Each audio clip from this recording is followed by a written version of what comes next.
University Professor Michael Eric Dyson.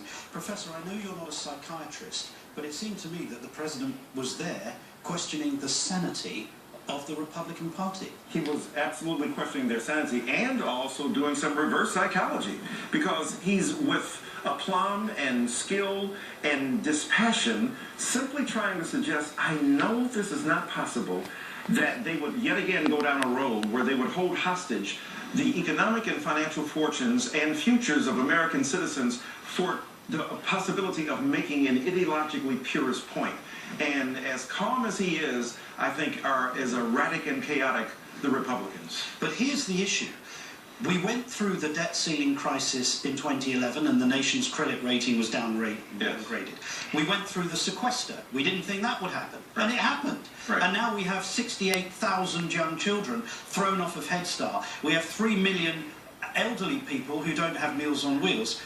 He's saying they're not going to provoke a government shutdown. My response to you is, why not? They tried it before. Absolutely. I think the President is a man of eternal optimism, which is why he is where he is. But I'm on this side of things, which is why I am where I am. As a critic and a cynic, hopefully an edifying cynic, that the President has to acknowledge that their inclination in the past to do the very thing that they shouldn't do, that is not commonsensical, that defers any sense of insight and logic to the notion of ideological and politically driven consideration, suggests here that we're in for another long, hot summer at the end of it, so to speak, and that the fall will be rather icy in premature winter for so many millions of American citizens who are, as you've already indicated, suffering in a great degree. What did you think of what the President said when he said Republicans, and he asked it as a question, have made preventing 13 million people from getting health insurance their holy grail? Yes, I'm so glad he said that. Maybe his friend Jay-Z's Magna Carta Holy Grail album was on his mind. But the reality is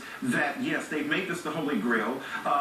The reality is that he's trying to provoke America to understand just how insane what the Republicans are doing is, and hopefully trying to talk some sense into the leadership, those who will listen. And he made it so clear and plain. We've often asked this President, you're so kind, you're so compassionate, make it plainer as to what the stakes are. Today, in a very swift and powerful fashion, he did just that. He did that also on comprehensive immigration reform. Again, he said, tell me this.